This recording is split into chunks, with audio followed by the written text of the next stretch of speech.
he will be pursuing physical rehabilitation for the rest of his life. The accident has caused him to renegotiate his identity as a professional, as a husband and a father. Mark now helps others finding possibility from their impossible moments, which I think it's such a powerful mission. Hi, Mark. How are you? Hi, Angelica, and hi, listeners or viewers. It's fantastic to be on the program.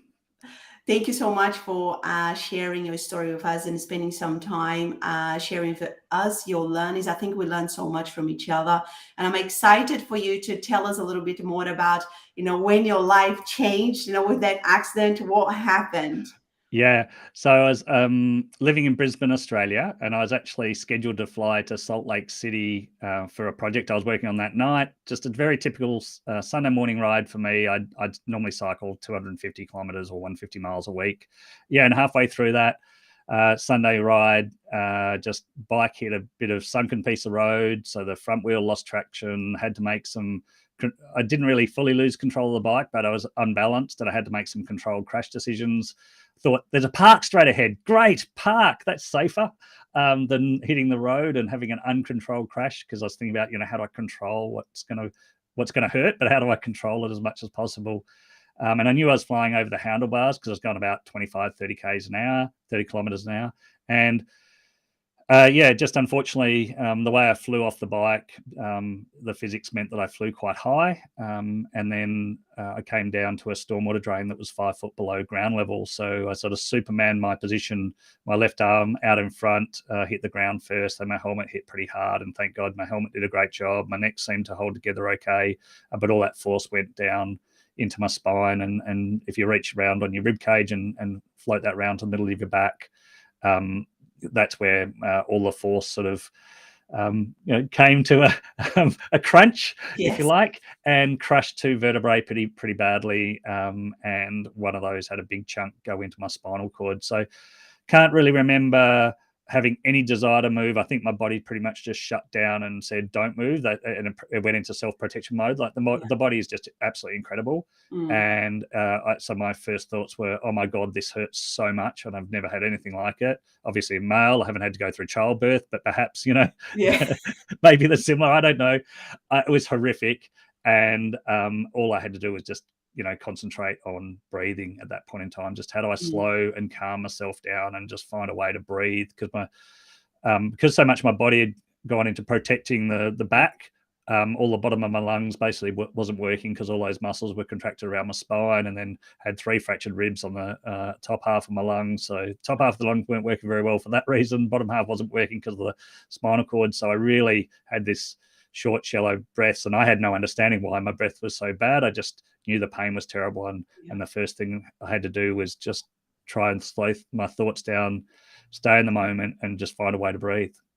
So were you with anybody? Was anybody kind of riding with you? And how did you get out of that place? Yeah, no, fortunately I had 8 friends with me, and even though I was obviously in a fair bit of pain, they seemed to think it wasn't very serious. They took a few photos. Later on that day, they sent me some photos of Tour de France bicycle crashes.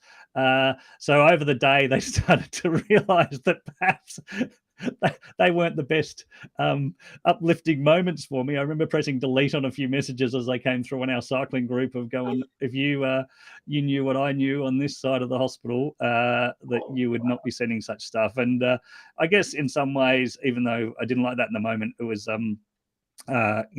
it gives a good reflection and sort of, your friends and your memories, help when you get to reflect on them. So anyway, back to it. Yeah, I had 8 guys with me. So there was 2 in particular that were quite close at the point in time I lost control. So they got great views of me Supermaning through the air and taught me through that afterwards, which was very helpful. Thank you. And they were straight on it. So yeah, I think we left home at 5:15 in the morning, and the ambulance was called at 6:17. And it was literally, there was a guy on the phone to the ambulance as it,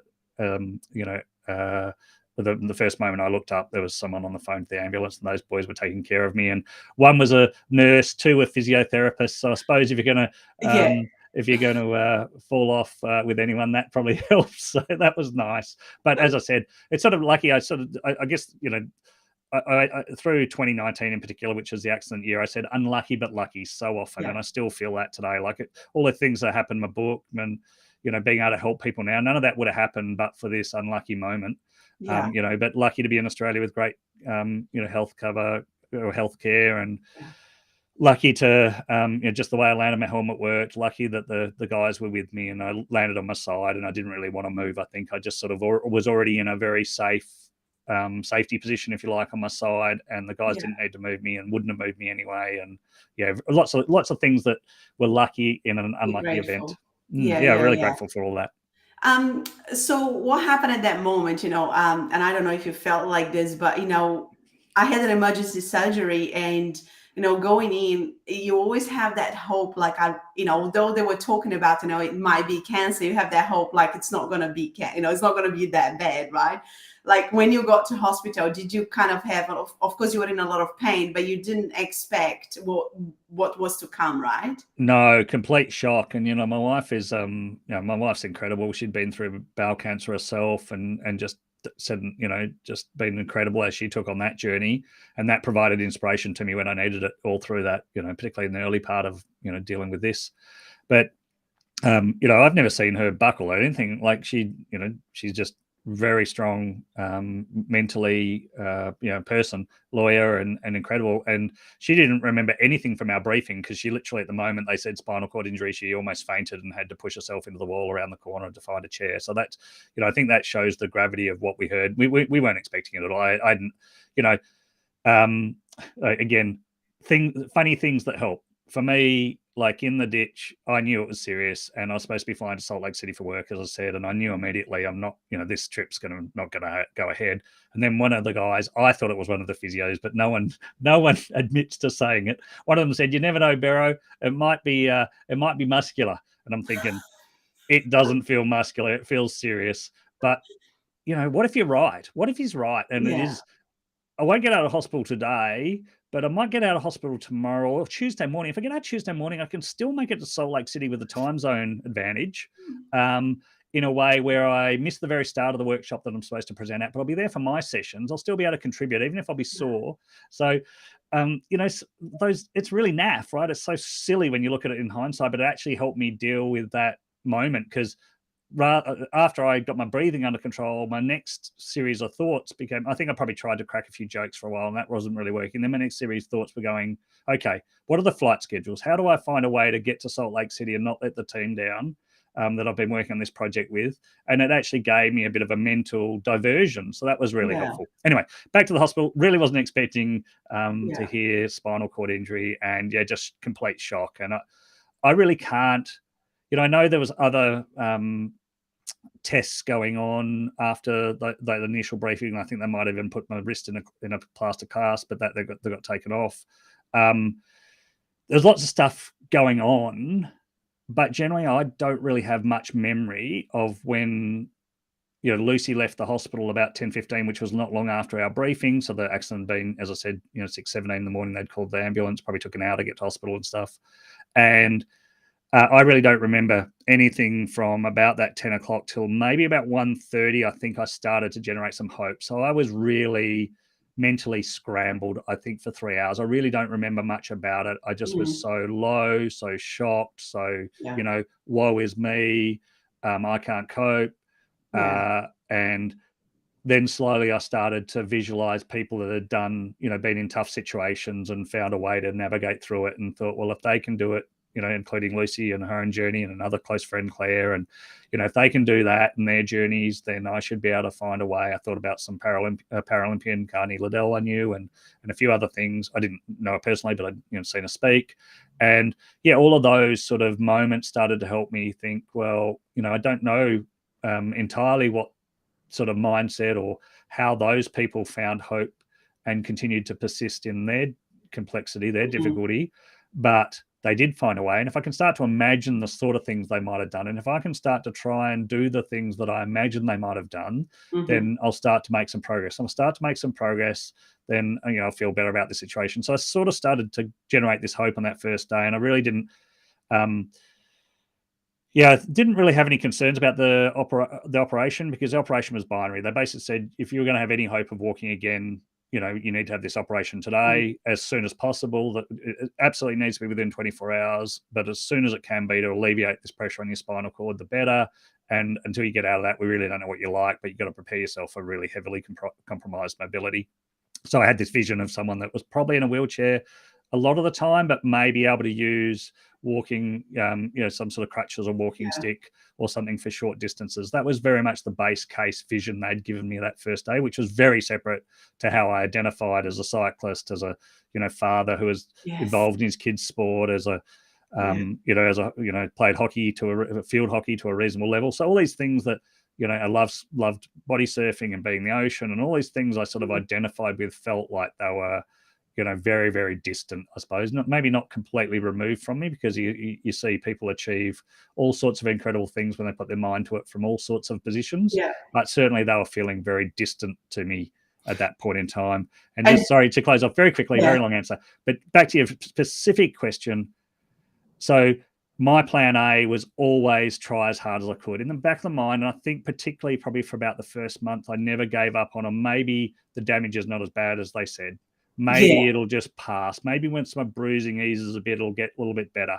But I couldn't rely on that. I always had to rely on plan A being, it's bad, work as hard as you can to minimize or to maximize your gains from that bad position, to minimize how, you know, bad long-term it is, just maximize the effort. Because if plan B, if you like, if this hope that it's less serious is true, that's just upside. Take it if it comes. But have no regrets that you've addressed it as if it's at its worst case. And I think I had to take that. I took that mindset from the very start of address it as if it's worst case and do your best from there. So like the picture was pretty grim them at the beginning. They kind of said like, you have to have this operation, but really you could still come out with very limited mobility or even in a wheelchair. Because I mean, I know that doctors have to be very conservative in the approach, right? And the expectations that they kind of, you know, put on kind of the future, right? Is that, you know, like, correct. was that kind of thing that they kind of said to you? Correct. And actually bumped into the doctor that gave me the briefing 12 or 18 months later at one of my regular checkups, and he apologized for, I guess, in part because where I'd got to, for having to give me, you know, how serious the news he gave me on that day. And I remember thinking at the time, I don't think it was that, like, I found some way to find some hope in what you said. So it wasn't like you ruled out all hope, but the way he relayed it to me 18 months was like the clearly that he hadn't been able to, you know, he felt really bad that he hadn't been able to paint a picture of much hope at all. And I think just drilling at that a little bit. So I was so devastated by the news, I first started to try and chip away at them for more certainty. And of course, you know, there is no certainty in that situation. They couldn't give it. They've got to give a bit more conservative. And I did apply that mindset of, okay, maybe they've got to be a bit more conservative. There are a whole lot of different possibilities out here. I remember particularly I picked up on the comment that they said, whenever I pushed for a bit more certainty, give me a bit more clarity how I'm going to go, what should I do? And they just say, look, we won't know till you come out. They kept saying every spinal cord injury is unique. So I extended that on to, well, if every spinal cord injury is unique, then every recovery can be unique. What am I going to make my recovery? And I think that was a pretty powerful thought on that first day as well. But definitely, they didn't paint much positivity. But at the same time, I felt that they gave enough ambiguity. And in a way, when I was so panicked that I was chasing more certainty than they could ever give, that created even more ambiguity. And then I picked up on that ambiguity and going, well, that's my window. I'm going to drive at that ambiguity and just hope for the best. It's really interesting how, you know, you explained this whole situation, because, you know, I have worked with a lot of clients that have done completely the opposite. The doctor says one thing, and then they just grab onto just the negative side of the ambiguity. And I have also suffered myself from, you know, picking up on words and having to discern those words, because again, the cancer is the same thing, you know, like, you know, first day is like, okay, well, we're going to give you the strongest chemo your body can take. And with that, you have 70% of survive. And you're like, okay, you know, like it, and, you know, that's it, you know, like, so you're left with this bit of news, and then you were thinking in your head, like, what happened with my 100% chance? Well, it's gone, you know, like, and it's really interesting. How would you say that before the accident, were you a positive person? Yeah, I think I had a naturally optimistic, positive mindset, and that definitely, you know, jumping onto that really helped me. But Yeah. I mean, just like just drifting to cancer just for 2 seconds. Obviously, as I said, 𝗓𝗓, my wife, went through cancer and was amazingly, strong through it. But even just supporting someone through cancer can be, really tough. Like I remember how frazzled I was on the day of her operation. I don't think I got the call from the specialist about her coming out, or the operation took a lot longer than expected. And I was coaching my youngest kid's cricket team at the time, and I was waiting for the call. And I thought, I've just got to go along to cricket training as if, and just try and have life as normal and just try and stay in it, despite being so, I guess, on edge by the situation. And I remember being so frazzled, I've just stepped on one of the other parents' sunglasses on the ground. And I always sort of feel really bad about stepping on the sunglasses. And of course, I'm not explaining to him as to just why I'm so dazed and confused as I'm wandering around out there as a cricket coach.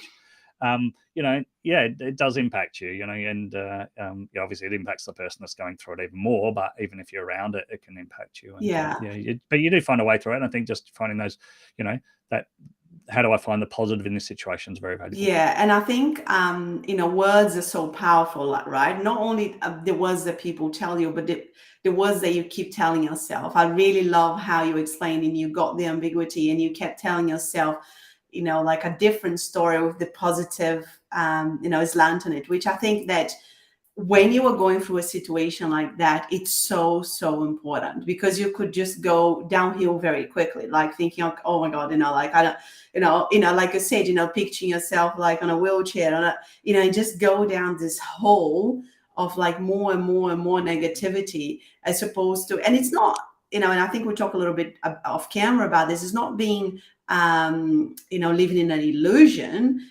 or living in false hope. But I truly believe, like you say, that anybody, can do anything that they, people have done so many different things. I've read books, people on their deathbed, from cancer, and they survived and they're still living today, and for me, it was very much that, like looking at those stories and think, well, if they did it, I can do it too. I think that's such a good message. And, because the brain is so powerful and it's an amazing problem-solving tool if we set it onto the right problems, and if we set it into negativity, it will be negative if we can find a way to be positive.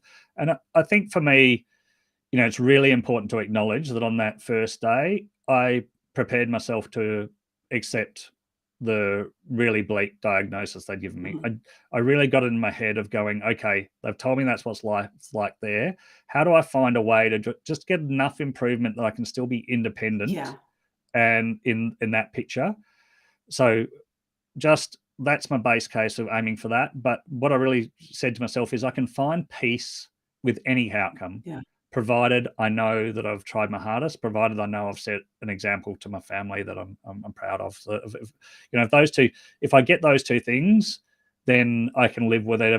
Because I can't control the outcome. I can only control how I tackle the situation and how I try and keep my mind positive. And I'm going to need things that reward me for trying.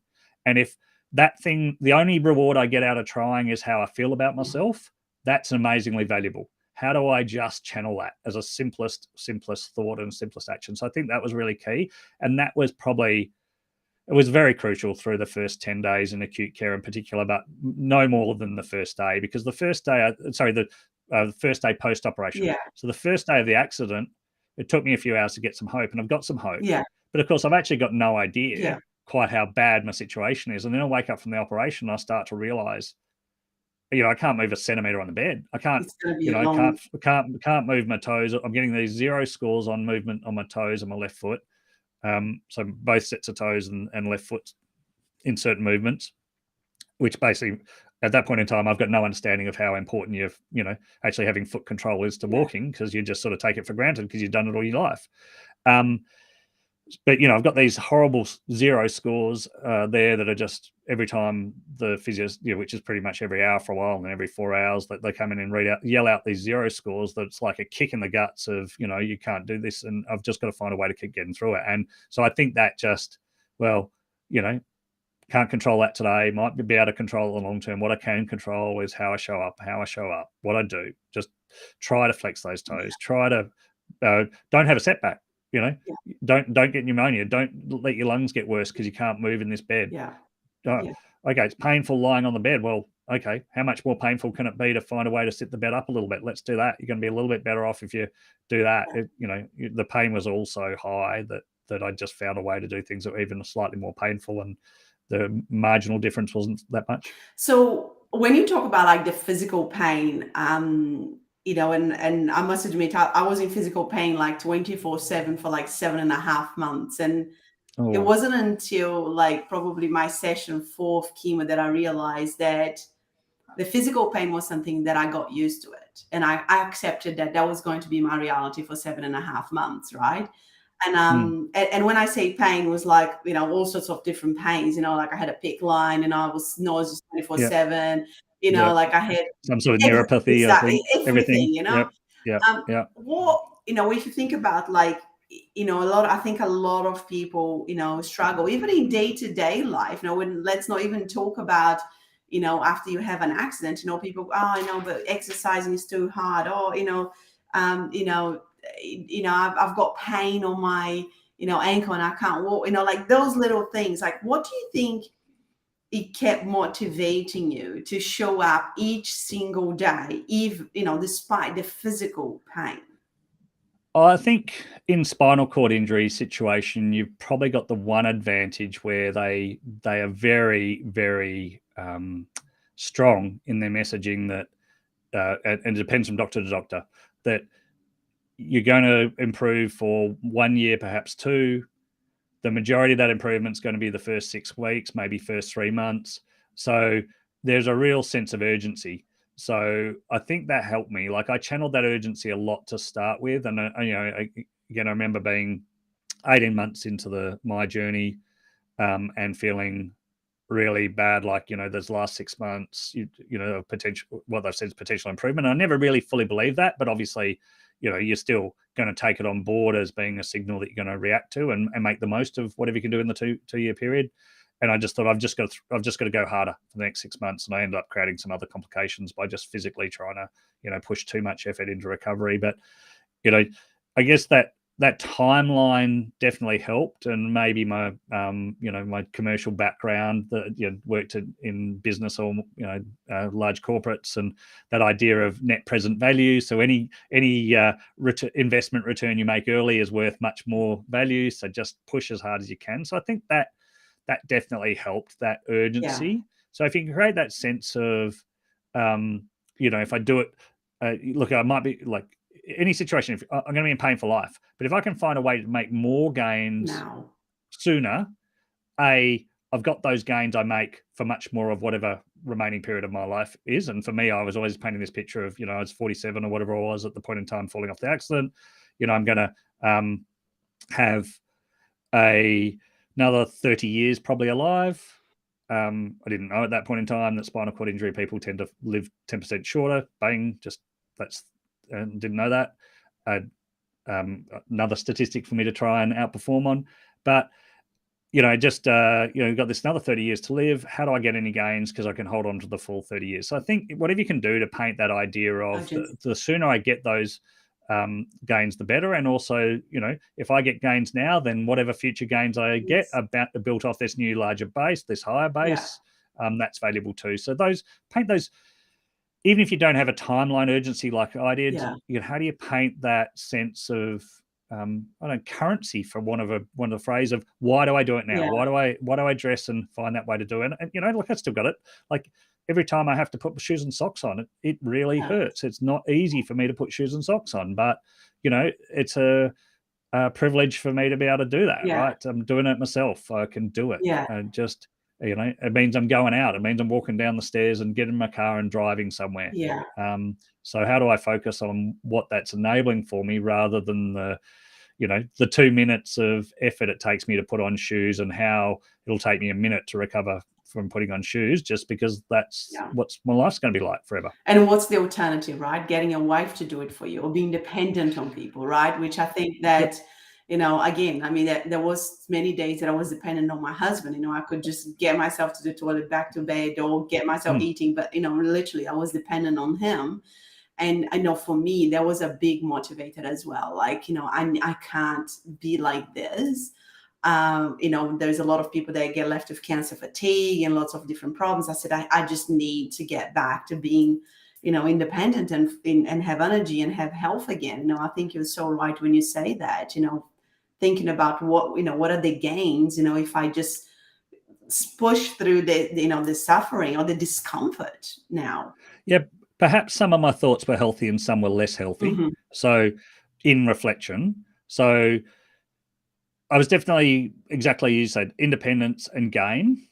Some of it was pursuing, maybe I'll find a way to get back and play sport in a limited way because I connected with that identity. So a lot of my effort was really driven about trying to chase an identity that was in the past. Mm. And I think it, probably took me, probably the start of writing the book was about the sort of point in time where, my mind started to go, well, actually, you're not the person, you're never going to be using the picture of the person you used to be to drive your progress forward has worked to this point. But now you need to let that go. Yes. And start to drive at who the person you're going to be in the future. And so you've just got to, I think it can be really useful looking at the independent side and that positive side. Yes, I think it's okay to use I'm trying to get back to what I was, but at some point in time, you need to start moving away from that. And I found that, I probably was a bit slower to give up on that, pursuing the old identity. Mm-hmm. And for a while there, I was, probably, as I said, like that, like I wake up on Father's Day and I'm just feeling, like not the person I visualized I'd be, and thrash myself silly for the next 6 months, beyond what I was actually physically capable of doing to try and improve. And that had its ramifications. So you just got to get that right balance between, and ultimately, I think you touched on it beautifully earlier. Like how do you have the positive energy looking forward? Because you can't change the past. It's happened. How do you make the most of where you're at now and pursue the future? So on that note, and I don't know how you felt about this. I mean, the physical discomfort, I feel that it's much easier to push through than the mental discomfort, right? And that's when we, come across, facing ourselves and facing our true selves in moments like that, thinking, okay, I need to let go of the identity that I had before. I need to recognize that I need to change, this about me because that doesn't work anymore, whatever it is. Or I need to keep being positive even when I have a setback. How did you find like the mental kind of struggle through the period? Oh, so it's really tough. So in my book, A Fraction Stronger, I talk about, I break it down into lanterns, angels, and demons. So the lanterns being the things that help you illuminate hope, the angels being the things that drive you forward towards that hope, including your own effort, your belief, and the demons being the things that could derail you. And I definitely struggled at different stages with, I guess, just, not feeling like I was the person I used to be or the person I wanted to be. And for me, I think that the physical and mental were so closely interrelated in a negative and a positive way. So because I wasn't who I used to be, that could get me going, how am I going to earn money in a meaningful way again for the family? How am I going to get that emotional reward I used to get out of working when I'm, I've tried to go back to work 2 days a week and I'm just getting exhausted, 2 to 3 days a week. So I did find that hard, but at the same time, it was sort of my outlet as well. Well, go back, you're feeling low about yourself, Mark. Get on the mat, stretch. Yeah. You can do that. Get yourself moving a little bit. Then call Brad for a coffee because you always enjoy talking about world economics with Brad. And do that. You're feeling a bit better. Just do that simple thing. Go have that. And then suddenly you're starting to spark up again. And you found that way forward. And really, it was always, for me, physical. And like I said, go back to that waking up from the operation and realizing I couldn't even move a centimeter up the bed and how bad that was. Well, just breathe deeply. Do the breathing exercise they said you can do. Just push yourself that centimeter just to try and change your position a little bit, and then reward yourself for having done it, and reward yourself. And if you're rewarding yourself, then your mental, you may still be low, right? Yeah. It's a pretty low, tough position. But you're getting a little bit. You're getting a little bit of it, a little bit better. Any little bit better is good, right? Because a little bit better, eventually you get it and break, and eventually you'll get high enough up that little chipping away to break the cycle a bit, and you're out of the cycle, and then you're on a bit of a roll for a while. And when I first wrote the book, I get the opportunity to write quite a few articles, and I think one of the times I sort of wrote it as being when you're dealing with fear, or you're dealing with that I guess, that mental issues, find those opportunities to ride the momentum. You'll have periods when you're better and periods when you're worse. When you found a way to grind it up a little bit and then suddenly you're feeling like I've got something, make the most of that and make great memories out of that period, because that will remind you next time you're in the low of, I did do it. And here's all the great things that happened when I got out of that cycle for a bit. And even if I relapse in because life's tough at times, right? Things happen. I've now got a little mechanism I can remember, a memory of how I got out of it last time, what I did, how I enjoyed being out of it, the good things that happened. And that will drive me to do it again. Yeah, I think that's so beautifully said. I mean, you said so many important things here. I think the physical and the mental, health, and it's so kind of interconnected, right? A lot of people are trying to be happy from a place of exhaustion, and that in itself is really hard because your physical body is pulling you. And when you are going through something is healing, like I remember feeling nauseous 24/7, at some point you're like, my God, I can't stand this anymore, but I knew that, Angelica, go for a walk around the block and you'll feel better. And you drag yourself for the walk and you come back and you're like, wow, I feel better, and then exactly like, okay, next time you go, I feel shit. Okay, go for the walk around the block, so you start going like, exactly what you need to do to feel better. And of course, it takes a little effort, but once you know what you need to do, it's a bit easier as well, right? As opposed to just kind of being complacent and going like, okay, well, I feel shit, I'm not going to do anything about it. And I know, I'm not saying that, every time we nail it, but I think the more you do it, the better you get at it as well, like to really recovering from a setback, which I think is really, really important. Totally agree. And, the simplicity of the idea, just the walking around the block, just something simple as well. Yeah. Start there. And then if it's still going in the right direction, something bigger, but the simplicity of the idea makes it easy too. Yeah. And I remember what you said about, life sometimes it's tough. For me, I remember one day I had like this aha moment during chemo. I thought, you know what? I'm having a bad day. When I didn't have cancer, I also did used to have bad days. Everyone has bad days, bad days. It just happens that my bad day is during chemo, But, and I think we have this, especially when you're going through healing, like you think like, oh my God, it's just me going through this, but everybody, life is going up and down, and recognizing that, I think it's also really important, right?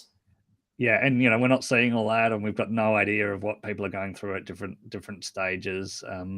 But, we can think about things we've been through and their ups and downs and that. Yeah. And that is life. Yeah. Lots of people are, we're human, right? Yeah. We all have that range of emotions and that range of experience and perspectives of what we're going through. Yeah. And in regards to kind of the mental health when you're going through, like the ups and downs, and what do you think was, did you seek help at a time? Like I know it's really hard for males to reach out for help, and I'm not just being sexist here, but I think that it is an important part of the process. And if you could just talk to us a bit, maybe somebody who is listening have gone through something similar, or they could be going through cancer or sickness. How do you navigate through that? Yeah, I think I was lucky. I had a few people come into hospital and share their stories that were really, really important at the right moments for me when I was probably particularly low or particularly grumpy. And my wife did some specific things in terms of what I call gentle interventions that weren't that gentle at moments, of making me realize that I was looking backwards a little bit much on different issues. So that definitely helped. And I think that if I think about one of the most, powerful early experience for me, or reaching out, like one of my friends come in, talked about his back injury, and then he said, oh, Bike Queensland has some insurance. And I thought, yeah, well, but wasn't that just for if I hit someone? And he said, no. So I wrote an email to the Bike Queensland about my situation, which just was so difficult for me to do, because it was almost like the first time I was publicly admitting how bad I was, and I had to almost, well, I think it's one of the issues when we're dealing with something difficult is how do we verbalize and convey to someone what we're going through. And so you start to actually deal with the feelings because you bring them to the surface just by writing the email. So it was actually, those early memories of how it was difficult, but how lovely the care was that came back, that I actually got some benefit, even though it made me cry and I hated it, by writing the feelings down and starting to reveal to someone outside of my specific circle that I've got this problem. I think those memories help. So I think think about your own situations where you've reached out for help, how powerful that was, how it might have helped you to, recognize or diffuse or be able to articulate your problems, and that provided a little bit of a window of help for people to help you diffuse them, create potential to diffuse them.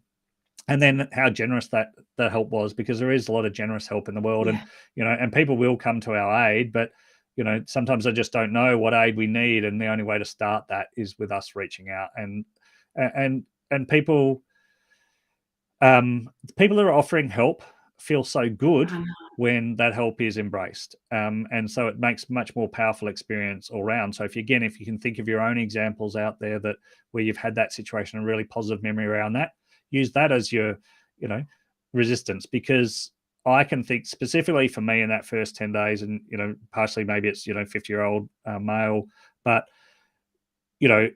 I felt so broken. Everything about me felt broken, and in some ways I didn't want to reach out to the world because I felt like I had no pride left at all, really, and I was trying to hold on to the last little bits of pride I thought I had, and therefore revealing how badly I felt was going to sort of somehow take those last bits of pride away. And I think that barricading myself away from the world temptation was there at times, but just finding a way to go, no, I need help, don't have any pride will inhibit your ability to get better here, find a way to reach out. That was really empowering for me. So again, I guess be alert to those internal signals that you're feeling really, really shattered, so you sort of want to barricade away and hide, but actually, how do I find a way to walk through that and find help? And even if it's the most again, simple, comfortable, easy bit of help to start with, get that, then realize how valuable that is, and then move on. It's crazy how our society sees seeking help as almost like a weakness, isn't it? Like we get so used to being independent, living our own lives, not asking for help. And then when something like this happens, we realize that we need to really embrace the idea that we are not alone, that we can't be alone. I think as a society, we are starting to move along from that quite quickly now. And I think that'll have long-term benefits. And perhaps, at times when people are harsh on youth of today and they're, say that they're not resilient, which I don't actually believe in, because they've got to deal with lots of things that we didn't have to deal with in terms of social media and all sorts of things. But perhaps my generation's inability to express feelings and reach out has actually impacted the current generation's role modeling around what to do there and how to do it. But actually, I see behaviors from my children all the time that says that they're better at, better at taking compliments than I am. That's beautiful. I compliment my youngest son and he says, "Thank you." And I think to myself in the car and go, yeah, I would probably try and deflect that somehow. I probably wouldn't just wouldn't.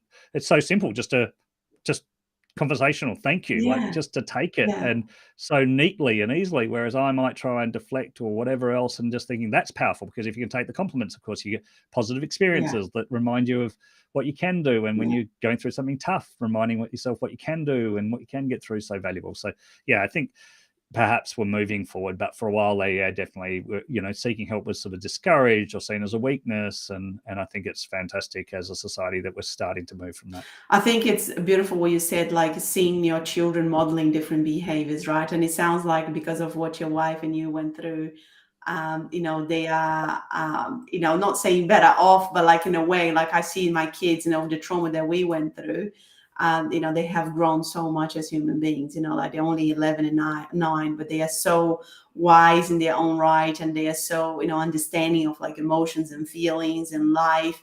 And I think that if it wasn't for that, they wouldn't be where they are at. And for me, a big thing about, a big motivator for me to change was that I didn't want to be modeling the behaviors that I did before to my children. And I realized that, they just do what they observe you doing, right? As opposed to what you tell them to do, right? So they just, as sponges looking you around, and then they just copy what they see you doing. And for me, it was so important to change some of my patterns so they could see a different model. Yeah, no, and I think that's fantastic. And yes, I gave specific examples of my children, but I would say it's more generic as children in total. I think that's there. But yeah, hopefully, Lucy set an amazing example for our family, and I just tried to not let that be weakened in any way by doing something, similar, and hopefully that has long-term benefits for our kids. But I think, as I said, more generically, I think, schools, the way society sort of rewarding people and providing more opportunities for people to seek help, I think. Yes. And trying to break through the reasons why we can't, we historically haven't sought help, and it is that confidence to do it. Yeah. And knowing that you've got trusted networks that you can reach out to, and the more we can do to establish those trusted networks and make it okay, then the more likely we are to be able to seek help long term. And you just never know when that's going to be valuable to you. Yeah, that's amazing. So now tell us a little bit more about the work that you're doing. Of course, you've written a book, which is incredible. So tell us about the book and also the work that you're doing as a speaker. Yeah, so probably a couple of years now, I've started to migrate away from my past and wrote a book to try and help other people. So basically, I was really cognizant of how many people helped me in my journey, and thought, is there something I can do to share some of my messages that might have some value in some other people? And so that was really the start of it. And I guess I wrote a little bit as a child, and sort of had an association with creativity, but been suppressed for a long time. So it's been really nice that that's sort of been liberated. So the book was quite comfortable. Public speaking was probably less comfortable to start with. But again, they're a nice fit together of how do I share messages, and I'm feeling much more comfortable, over time with, I guess, the way I provide those messages. And then we're going to build that into a program called Bouncing Back Stronger, which will be an online community program to sort of 10-week program to try and help people with their mindset as they're going through something really tough, mainly focused on physical adversity. But, we'll see where that goes in terms of the people that are finding value from the program, and, how do you deal with that early fear, and how do you deal with, encouraging yourself and embracing help and all the things that worked for me.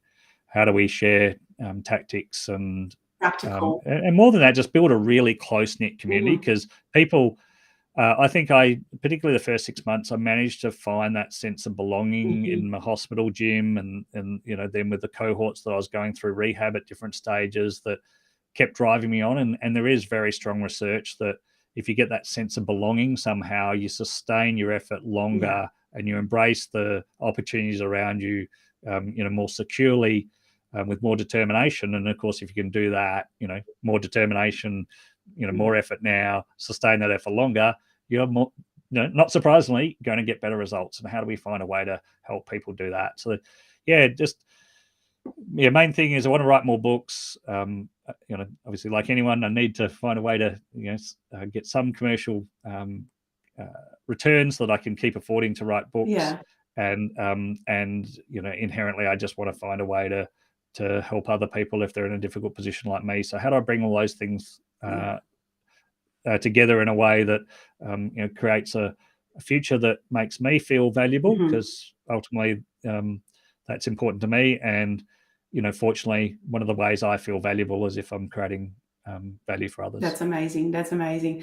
And what you said is so important. When you find a sense of community, I mean, there is research that talks about, the cancer, and that sense of belonging in the community, having, people around you that support you, and having kind of that, network. It's so important in the healing process, especially when you're going through something physical.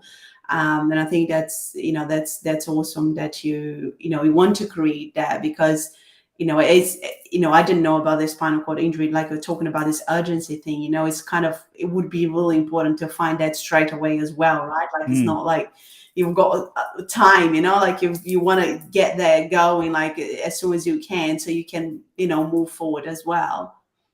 Yeah, and you might have that urgency in hospital, but then you go home and life's really tough, and all your networks that you used to have are broken, and it's very easy to just get home and find it really, really tough. And I think probably it helped me that I went from the 7 8 weeks in hospital to then 3 months of day hospital. So I sort of had a routine that brought another sense of belonging, and be doing rehab with a, wonderful 95-year-old lady that was recovering from a hip, whatever she was, knee or hip or shoulder or whatever it was this time, and she just never stopped smiling, and she's just an absolute delight to rehab with, and you just go, you're having a bit of jokes while you're doing it, and you just, obviously I'm really focused and working as hard as I could that, every session there I really did, apply myself. Yeah. But at the same time, you also get these moments of joy Yeah. because the people you're with, and belonging definitely creates that joy. And, no matter how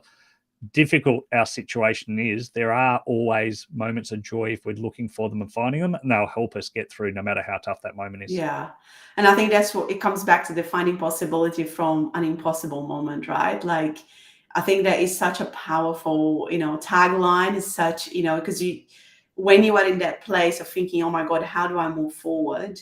Like I said, if you're looking for the possibility, if you're looking for the joy, for the love, the support, the positive energy, the positive thoughts, you're always going to be able to find it. But of course, if you're looking the other way, the negative, the past and whatever, you're going to be able to find too. So it's just constantly redirecting your thoughts, right? Yeah, and if it just, if that possibility is as simple as how I feel about myself today, and then that gets me through today, and then, as Claire, I talked a little bit about before, as one of the ladies' inspiration to me, she always says, tomorrow's a new day. Tomorrow might be a better day.